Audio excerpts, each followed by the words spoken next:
Last time on Dragon Ball Z. Now, welcome back, everybody. This is WingsOfWax, and we are playing Slay the Spire. We are on the final act here. We're going to be playing against the Heart, which unfortunately we have to fight the elites previous to this. Just reminding myself, we have Akabeko. Got to make sure I remember the anchor. Red Skull should come in handy.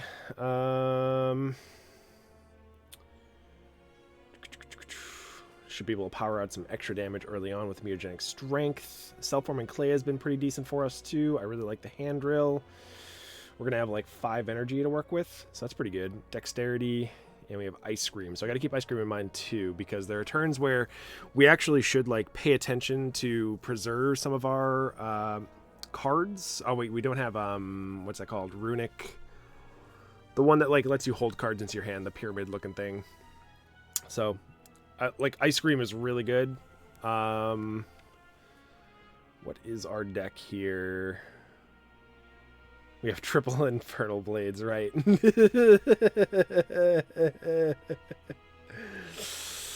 Yeah, that card is really good though. I gotta say, I'm a big fan of it. We also have the double Battle Trances too. So we have like a pretty decent deck. I wouldn't say like it's anything like super duper special. But we do have some pretty powerful cards. We only have one way to generate strength, but at least it's a recurring strength if my opponent is attacking.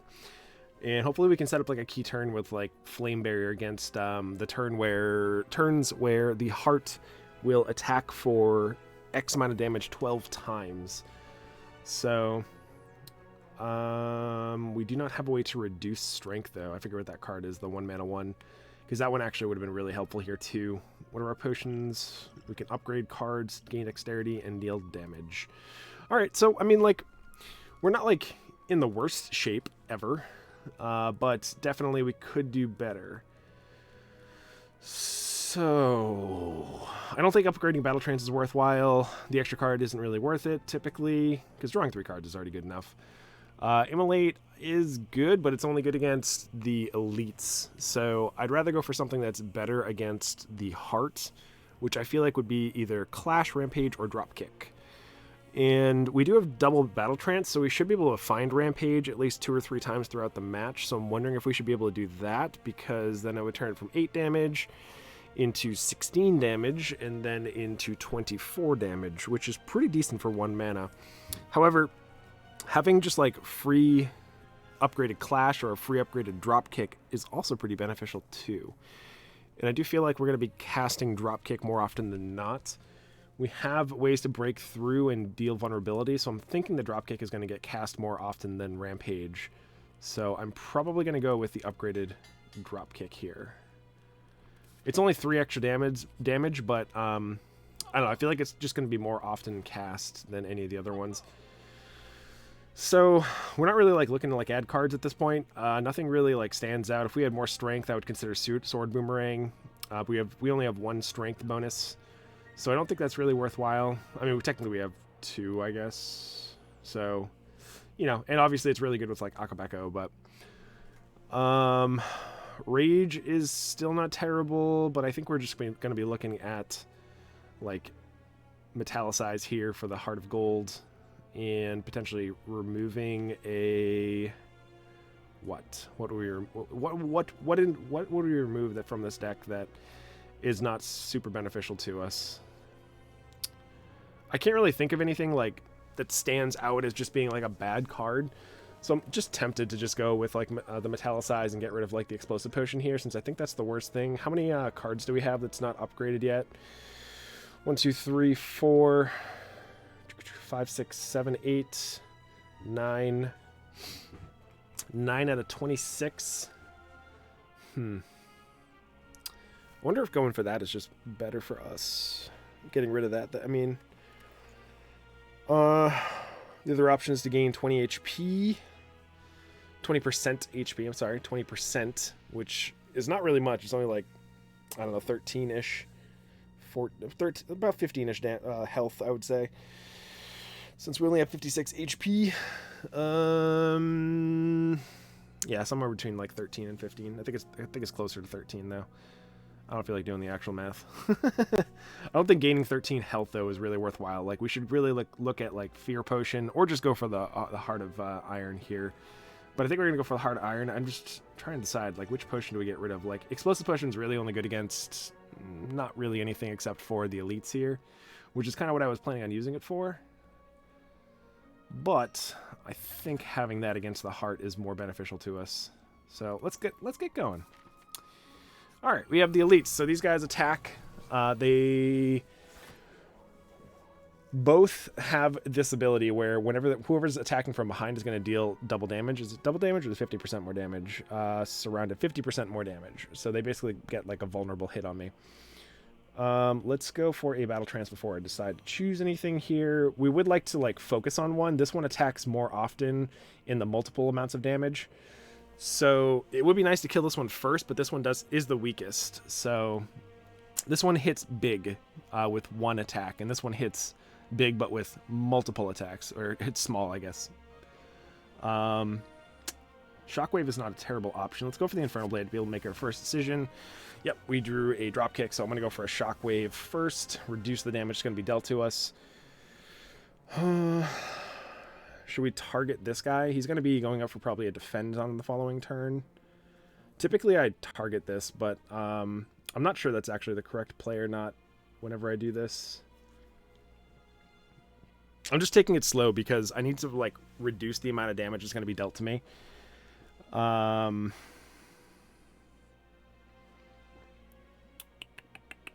This is tough. Because obviously we can deal a big chunk of damage to either of these. Just a matter of like which one do we go for first. And I'm thinking we go after this guy here. And we can always like revert back to prevent some more damage here. So let's go for a dropkick first on this guy. We could go for a Pommel Strike, which will not draw us cards, but that's still fine. We could set up a Bash, but the Bash really doesn't do much because we already put vulnerability on these guys. So this deals just more damage in general, and I kind of like it. Let's see, we're going to be taking 10, 19. If I go for this, we'll actually take nothing, which I can get rid of either a defend or a strike here. We, I think, need more defensive cards, so I think I'd rather get rid of the bite.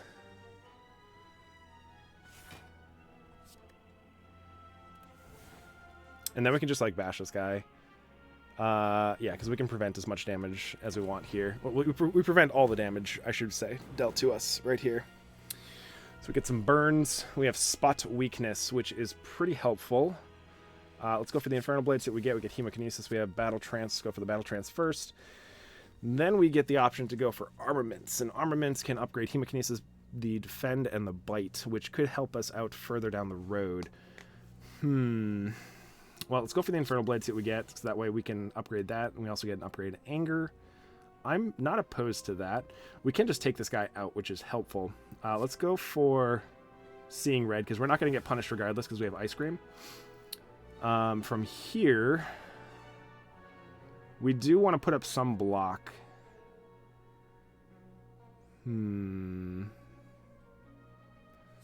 So I do think we actually go for the Armaments.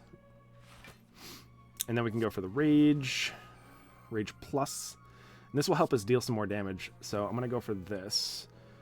And we're obviously going to be playing out the rest of our cards. Can we actually kill this guy, though? Because clearly we can Hemokinesis him, put him to 10. Okay, so then we can just kill him with like an Anger. And then double back on this guy. Alrighty. So far, so good. We're not taking any damage yet. That's ultimately the goal. You don't want to take any damage on this because you want to save all your health for the major big baddie boss. Double tap Whirlwind. Does that actually kill you? So that would trigger 10 times. And 10 times 12 is 120, so it's not enough to be able to take him out this turn. But that doesn't mean we shouldn't go for it. I just think we should go for a Ghostly Armor and just to prevent as much damage as possible dealt to us this turn. I don't want to take any damage if I can help it. Let's go for a double tap and go for the Rampage first. Is that better? Or is that better? Actually, the Immolate is probably just better because that's It's actually more damage, I think. Yeah, it is more. Just, it's like a half a damage more than actually going for like a rampage here, rather than the whirlwind. So let's go for this. We have 2 mana left. And he is dead. Okay, actually, that worked out greatly. I forgot we had vulnerability, so that makes actually a lot more sense. Ooh, we get a skill to start with. What skill do we want? A double tap is always good. We're not going to be able to spot weakness on turn 1 against the Heart because he is a jerk. And he just puts debuffs on us on the first turn. So it's probably better for us to go for a double tap here. I could see Seeing Red also being an option, Flame Barrier also being a good option, Infernal Blades also being a good option, Shockwave being a good option. I'm almost tempted to go for a Shockwave, to be honest, over the double tap, even though double tap probably would deal more damage over time, right? But just putting 5 weak and vulnerability on the Heart, I think might actually just be better for us in the longevity of the actual match here. It's between Shockwave and double tap. Like, there's arguments for both. Double tap will obviously be able to deal him a giant chunk of damage early on in the game, which is really good for us.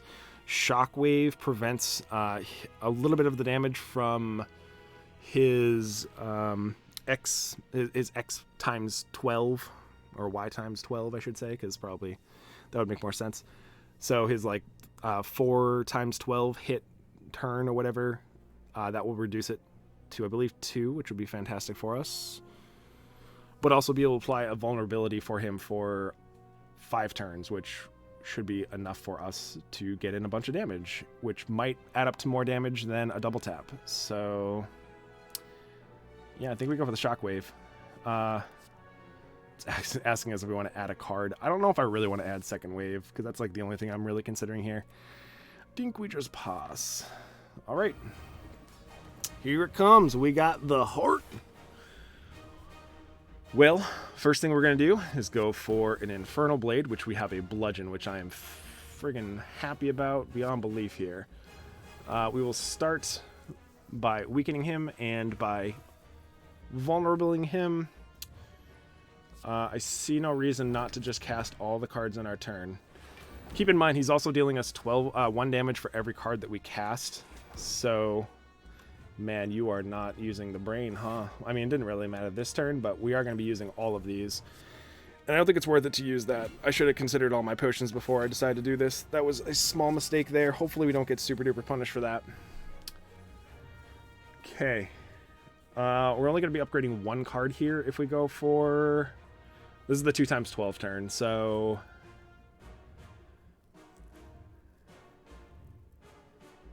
Which it would have been 4 times 12 here, so I'm actually really glad that we decided to go for the plays that we went for. We could go for a defend and prevent 6 of the damage, which is not terrible. We also have a metallicize to be able to help us out. If that's the case, then we're going to go for a whirlwind and just deal more damage than the bash here. But it's either that or we just go for whirlwind, you know? I mean, we could obviously cast the slime too. Slimed. I think preserving my HP a little bit more is going to be beneficial to us, so I think that is the correct play. All right, we've dealt 129 damage. We do get 25 block this turn because of our ability with Self-Forming Clay. Let's go for a Battle Trance first before making any more decisions. We have double tap. Double tap should be good here. We don't have enough mana to be able to go for the Spot Weakness plus Immolate plus double tap plus Rampage.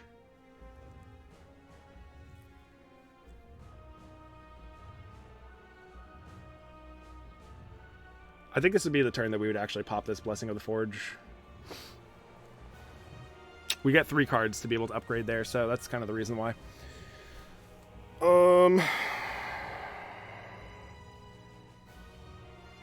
Man, I wish we had 1 more mana this turn. Because then I could at least go for like Spot Weakness first before I decide to go for the Rampage or Immolate. I don't think going for the Defend here is really worthwhile. I do realize that we're going to be taking a little bit more damage because of that, but I feel like just dealing him a large chunk of damage right now is just the best thing for us. So let's go for the double immolate. And then we have Rampage doubled. And then we take 7. Okay. This needs to be a really good turn for us, which it looks like it's not going to be that great. Let's go for the armaments. Let's go for the heavy blade. Just play out our hand here. That's all we can do. And just hope that we have enough. He's doing 3 times 12. So let's go for the Infernal Blade. See what we get. We get Reckless Charge.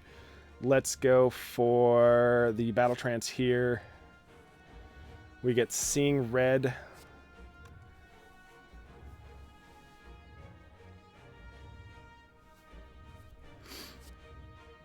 I mean, we obviously should just go for the Seeing Red regardless. We get Drop Kick here, which I should do. I'm just like questioning it because like I'm wondering if I should just go for like, you know, Ghostly Armor to put up some block or go for like a True Grit here. You know, just reasonable things, reasonable choices. Which we're going to have enough mana to be able to do all this, so just will we have enough HP to outlive this giant attack? And I'm not sure. 36. Right? 36. Okay. So we'll survive. We're going to take a big hit this turn, though. But we did get some block because of the Self-Forming Clay, so that is really helpful. Let's go for the Battle Trance first.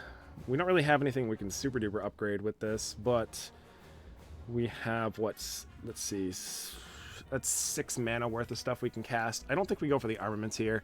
I think we just have to apply as much pressure as possible, unfortunately. So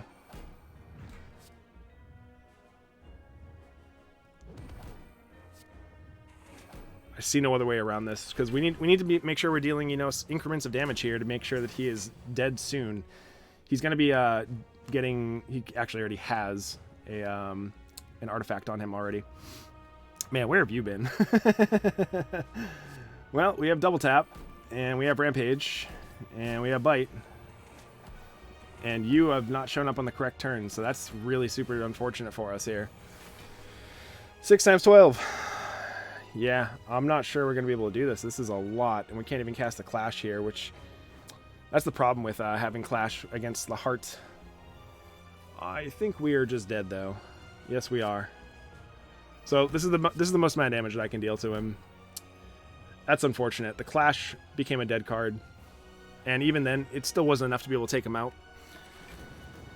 But I do think that the correct play was to go for the weakness and the vulnerability in the beginning because it basically gave us like an extra like 2 turns at the end there to try to kill him. We just didn't have really anything to try to take him out towards the end of that. That's really unfortunate. We just couldn't deal enough damage, or we couldn't prevent enough damage is basically what it comes down to. We didn't have like, you know, the Barricade deck or like a strictly strength deck. We only had one thing that triggered strength. Other than, obviously, this skeletal, whatever this is called, Vajra.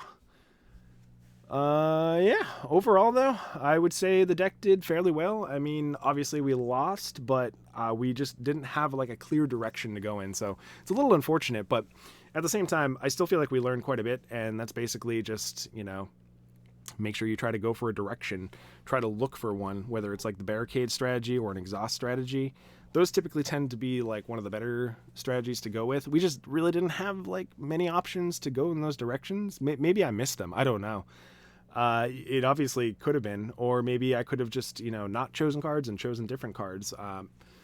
Berserk is one of those cards that I feel like I should give a shot one of these days and see if that extra mana really does add up over the course of the game. I do feel like it's really good against bosses and stuff because you can usually play it on a turn where you don't play it on the turn where they're going to be, you know, having a huge attack or anything like that, but you can set it up that potentially if you draw it eventually on a turn where they're just taking a turn off to block or put up a debuff or something, it's beneficial to be able to go for it. And when it's upgraded, it's only 1 vulnerable, by the way.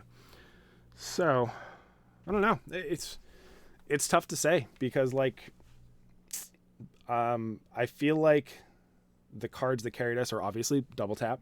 Shockwave is definitely a card that carried us. I can't go without saying battle trances also did some good work there. If we had maybe one more battle trance, then we could have potentially drawn more cards and been able to deal more or take less damage on that turn. I'm not really a big fan of Clash, though. I gotta say, I'm starting to dislike Clash because it's not good against the Heart. You saw it was a dead card there, and it would have been. It's a dead card against a lot of enemies, unfortunately, because a lot of enemies like to put statuses and curses on you. So I think I'm gonna just avoid Clashes from now on. I don't think I'm gonna try to, at least. Is there any other takeaways from this, really? Immolate obviously didn't do a lot of work for us, but it did get us to here, so there's something to be said about that. Yeah, I mean, we didn't see Flame Barrier on any of the two key turns that we had, and we have double Battle Trance, so we had a pretty good chance of being able to find one, so I'm a little surprised that we didn't. And Spot Weakness just showed up when it just wasn't necessary, or what we weren't able to use it, really. Because we were just trying to take full advantage of double tap, and maybe we were just bottlenecked by our mana, our energy. But I feel like with like all these free cards, like Infernal Blades, we shouldn't have been bottlenecked that hard. Yeah, I think just next time I'm not going to take like a Clash. I feel like I don't think it's worthwhile, especially when you get to towards the late game.